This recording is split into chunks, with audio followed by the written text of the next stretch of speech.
Now, what happens when we have multiple bonds? We've talked about double bonds and triple bonds and how in structures they are just considered one electron domain. But what does that mean in terms of our valence bond theory and how the orbitals are overlapping and everything like that? So, valence bond theory and hybridization can be used to describe the bonding in molecules containing double and triple bonds. So each carbon has 3 electron domains. So these are, even though we have multiple central atoms, they are mirror images of each other. So each carbon has the same number of electron domains made up of 2 single bonds and 1 double bond. Okay, so this would effectively be sp2 hybridization, right? 1 plus 2 is 3 electron domains, also known as trigonal planar electron domain geometry. Again, we can look at our chart that's given on our ALEX exams. Okay, it's all there where you have the number of electron domains, you have our geometries, and then we also have our hybridizations listed. So trigonal planar corresponds to sp2 hybridization.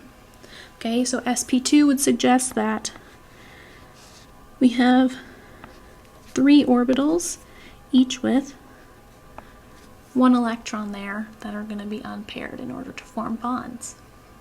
Okay, which makes sense for carbon because it has electrons going in 3 different ways because it has 3 electron domains. The double bond is where things start to get a little tricky.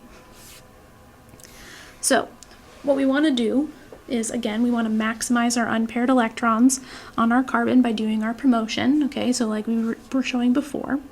Okay, so I've moved all of my electrons in carbon. I've moved 1 up to my p orbital, so I've maximized my unpaired electrons. But as I said before, this is sp2 hybridized. So I only need an electron from my s orbitals and 2 of my p orbitals. So those are the only ones that are going to hybridize. But I have this 1 electron left in a p orbital that's unhybridized. So we hybridize the required number of atomic orbitals, 1 for each electron domain on carbon. Okay, so that's 3. 1, 2, 3, sp2. And then we have that 2p electron that's left over. So let's see what that 2p electron does. So the hybridization scheme for the carbon atoms in this molecule, ethylene, C2H4, we get 3 equivalent sp2 hybrid orbitals. Okay, and that explains the 3 bonds around the carbon. Okay, so that has our 3 electron domains around the carbon. But this 1 unhybridized 2p orbital is the reason we have our multiple bond. Okay, so if we think of our electrons in bonds, they're only pairing, each bond is 2 electrons. So I'm going to highlight these. These are going to be my red. So my hybrid electrons are in red. So we have 1, I'm going to localize them on carbon.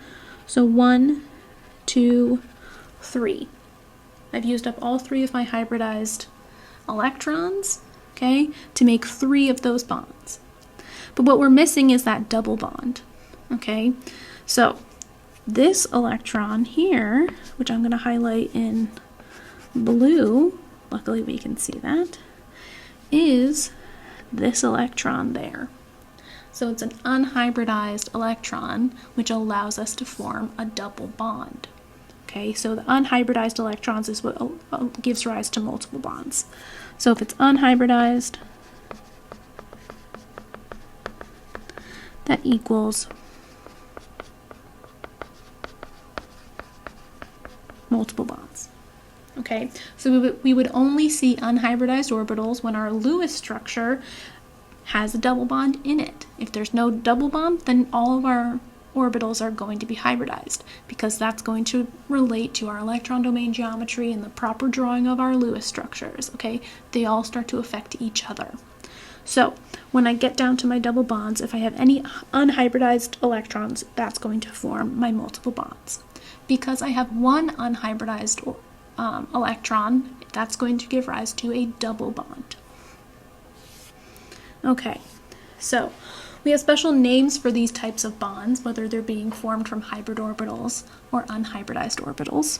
So a sigma bond, okay, this is a sigma, not just a 0 or something, it's a sigma, Greek letter sigma. A sigma bond forms when sp2 hybrid orbitals on an atom overlap, okay? In a sigma bond, the shared electron density lies directly along the internuclear axis, so the axis that goes directly between two atoms, okay? So that's our internuclear axis. And I should make one change here. To be more generalized for our sigma bonds, this should not say sp2, this should just say when hybrid orbitals overlap. Okay, so it could be an sp2, it could be an sp, it could be an sp3, you can even have an sp3d2 that could be considered a sigma bond. Okay, so when hybrid orbitals overlap, that's a sigma bond. Okay, so this is what's going to be on our internuclear axis. Every bond that we see in a molecule includes at least one sigma bond. Okay, so all bonds have a sigma bond. Every single bond is a sigma bond. Single bond meaning one bond. Okay, not every individual bond. Okay, so every single bond, and not a double bond, not a triple bond, is a sigma bond.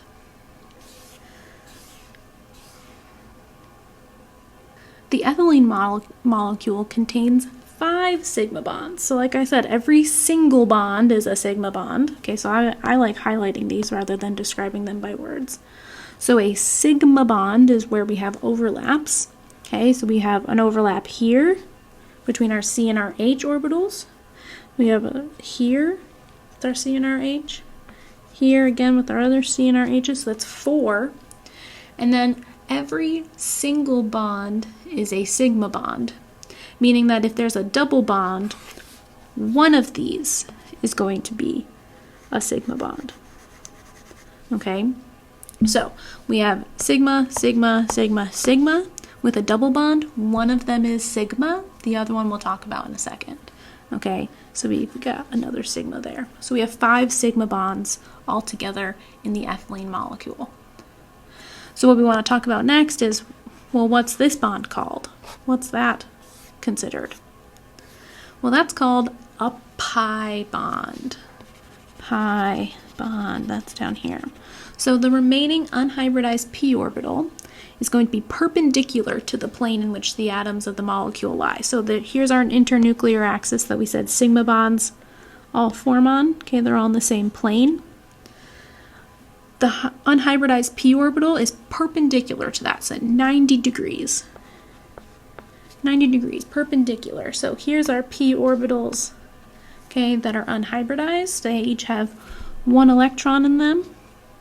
So they're going to form that double bond, okay, by being next to each other. Okay, so the unhybridized p orbitals overlap in a sideways fashion, and they form a pi bond. So a double bond is made up of 1 sigma bond and 1 pi bond. So I like to draw this where I have, here's my double bond. I'll put some carbons there, but this applies to any double bond. One of these, and one of these. So we defined red before as a sigma bond. And we define the other one now, that's a pi bond. Okay, so a double bond is made up of 1 sigma bond because 1 bond is being formed in our internuclear axis, the definition of a sigma bond, internuclear axis. And the other is a pi bond. Definition of a pi bond is sideways overlap of orbitals, which is right here. Okay, so we have a pi bond and a sigma bond.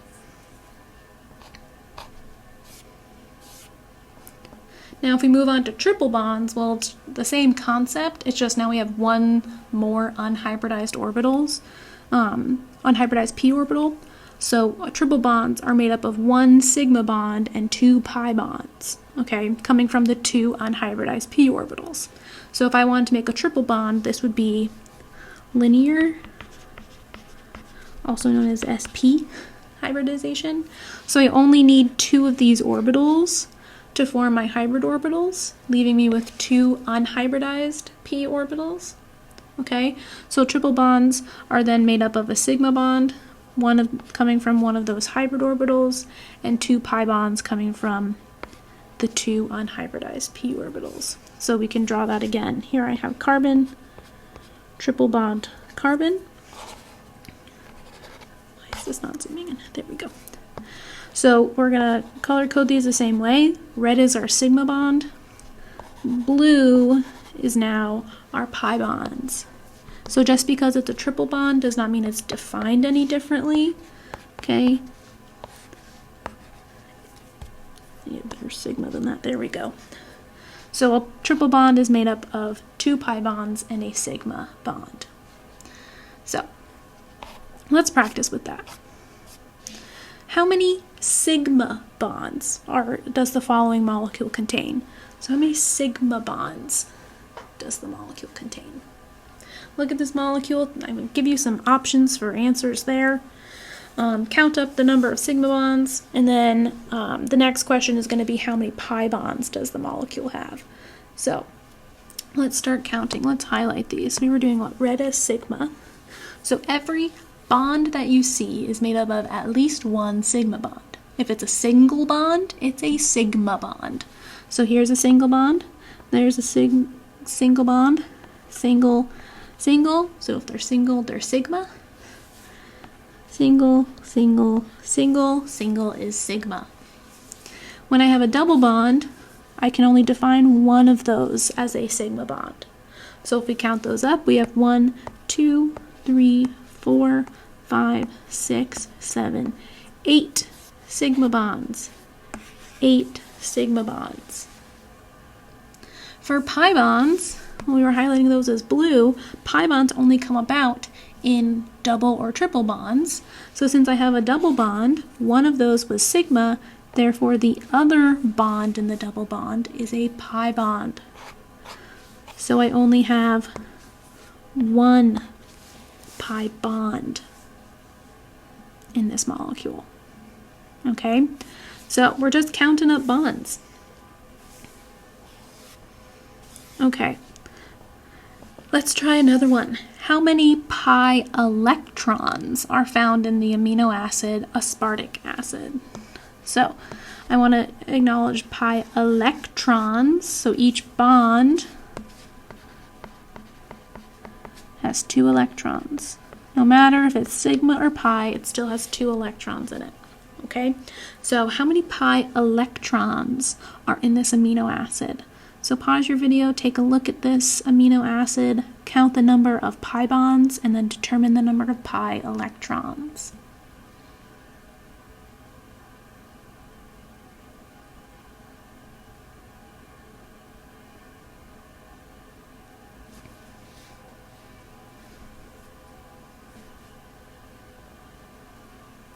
So this molecule has 2 double bonds. Okay, so we have a double bond here and a double bond there. Okay, so if each double bond is made up of a sigma bond and a pi bond, well, one of these is a pi, one of those is a pi, so I have 2 pi bonds. But I asked for pi electrons, so we got to be careful to see what the problem is asking. So if there's 2 pi bonds, each bond has 2 electrons, so there are 4 pi electrons, right? Because each of these has 1, 2 electrons in them. Okay, the other question is how many sigma bonds does the molecule have and how many sigma electrons, because those are different terms, sigma bond and sigma electron. Okay, so let's count up all of our single bonds. If it's a single bond, it is a sigma bond. So we have 1, 2, 3, 4, 5, 6, 7, 8, 9, 10, 11, 12, 13. I then have a sigma bond in my double bond, sigma bond in my other double bond. So that's a total of 15 sigma bonds. Each bond has 2 electrons, so that would be 30 sigma electrons. Okay. Let's keep practicing. Determine the number of sigma and pi bonds in the following molecules. So pause your video, count up your sigma and pi bonds in these molecules.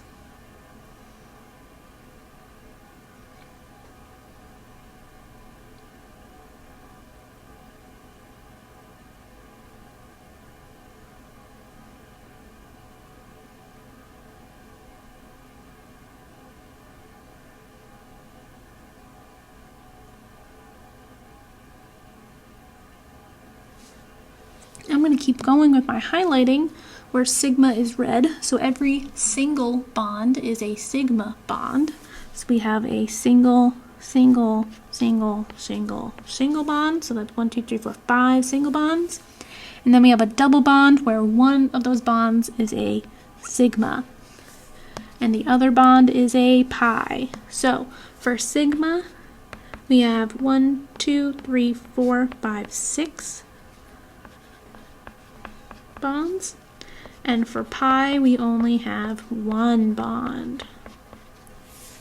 Okay, in our next example we have a couple triple bonds, so we got to be careful there.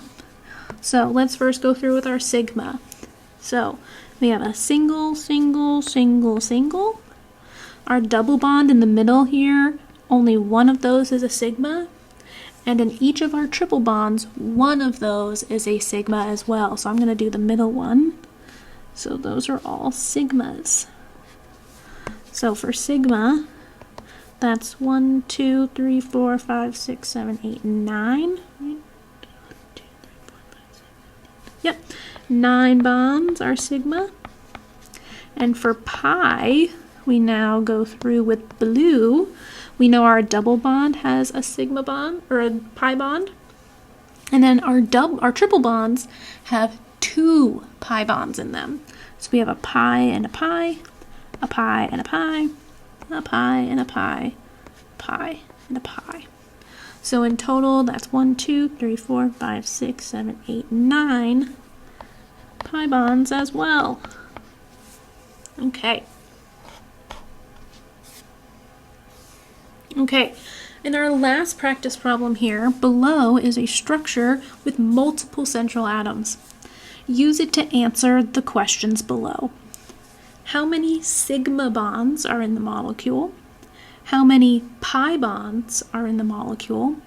And how many lone pairs of electrons are present in this molecule? Okay, so pause your video, go through this molecule, start labeling up your sigma and your pi bonds. Okay, whether you're using slashes, I've had some students who have gone through and counted this way where they use slashes, others who use highlighting. However way you can keep track of these multiple sigma and pi bonds, go for it. Okay, so take a second, pause your video, determine the number of sigma, pi bonds, and the number of lone pairs.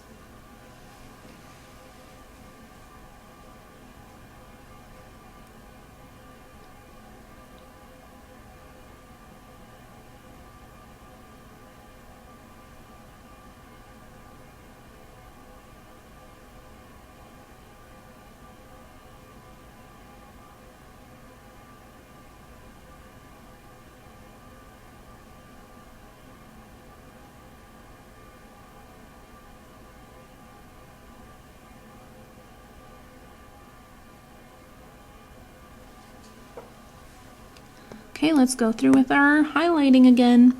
I'm going to go through my sigma first. We're going to do 1, 2, 3, 4, 5, 6, 7, 8, 9, 10, 11, 12, 13, 14, 15, 16, 17, 18, 19, 20, 21, 22, 23, 24, 25, 26, 27, 28, 29, 30, 31, 32, 33. So that's 33 sigma bonds. For pi, we count up all of our double bonds. So we have 1, 2, 3, 4, 5, 6, 7, 8, 9. So we have 9 pi bonds. Okay, and then for lone pairs, I guess I'll highlight those as well. I'll use green. I have 1, 2, 3, 4, 5, 6. I have 6 lone pairs. Okay, so that finishes up our last lesson of chapter 7. So before you move on to your next chapter, please make sure that you're completing your ALEKS homework and your ALEKS exam and preparing best you can for that exam.